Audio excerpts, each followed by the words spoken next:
Park City, Utah, Hillary Clinton threw a hand grenade at the 2020 Democratic presidential primary election Saturday with her new documentary, Hillary, the one-sided, four-part Hulu series about her life. Premiered at the Sundance Film Festival, and everything you've heard is true. Clinton comes off like Rambo when she talks about current Democratic candidate, and former rival, Sen. Bernie Sanders.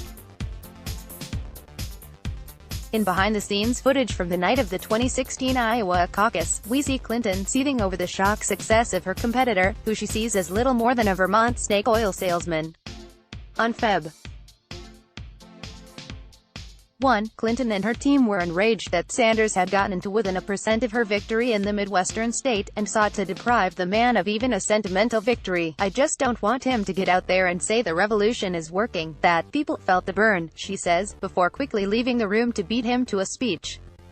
Clinton adds that she found his socialist proposals unrealistic and phony. "I had people in my campaign say, just say, free college, millennials love it," she says. "And I said, no." Warren opts out of defending Sanders from Hillary Clinton's "nobody likes him" jab. "I'm not going there." Whenever Sanders is on screen, his underscoring is brooding and villainous, like Darth Vader just took off his helmet for a breather. In a hallway before a debate in New Hampshire, Sanders asks a tense Clinton how she feels about his suit. "Buttoned or unbuttoned," he says. Irked, she tells him to undo the button as soon as he gets worked up. Last week, it was revealed that Clinton said of her former rival in the doc, "Nobody likes him, nobody wants to work with him, he got nothing done. He was a career politician. It's all just baloney and I feel so bad that people got sucked into it." Suddenly magnanimous, Clinton pivoted on that passionate stance Saturday, when an apparent Sanders voter in the Sundance audience took her to task. Hillary Clinton shares Meghan Markle quote about empowerment amid MEGXIT news. "It's no surprise that you're not a big fan of Bernie Sanders," he said. "So what would you say to the Bernie Sanders fans?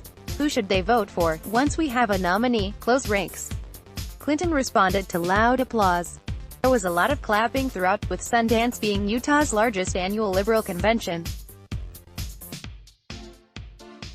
Clinton's change of heart didn't come off as particularly genuine, though, since less than a week ago when The Hollywood Reporter asked if she'd endorse Sanders in the general election, she said, "I'm not going to go there yet." Former U.S. Secretary of State and 2016 Democratic presidential nominee Hillary Clinton speaks at the Women's National Democratic Club in Washington, U.S., in November 2, 2017. Reuters, Joshua Roberts, RC113EB26F20. During a screening that would exhaust even Martin Scorsese, there were just a handful of new revelations. Bill Clinton was candid in his interview about his affair with then-intern Monica Lewinsky. When asked if he had worried about the risk that the tryst posed to his family and the nation, he said he hadn't. "Nobody thinks they're taking a risk," he says. "That's not why we do stupid things," he added. "Everybody's lives have pressures, and that his affair was something he did to manage my anxieties. I'm a different person now." Bill, Hillary Clinton reflect on their history. Lewinsky scandal in trailer for new documentary. The doc also throws President Obama under the campaign bus. In a scene that takes place in the weeks leading up to the 2016 election, Clinton's running mate Tim Kaine tells her Obama had recently called him up to trash Donald Trump. Kaine claims the president told him, "Tim, remember, this is no time to be a purist.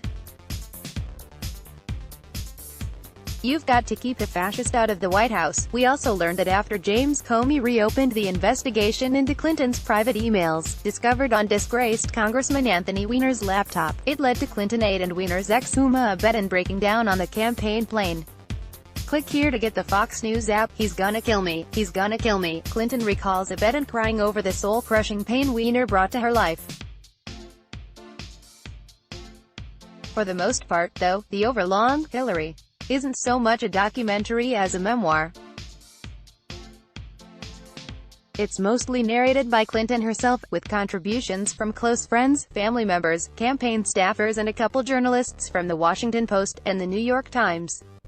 Several of the newspaper writers teared up when recalling Clinton's loss. and Hillary premiered just 10 days before the Iowa caucus. Funny that this article originally appeared in the New York Post. Block ads. Why?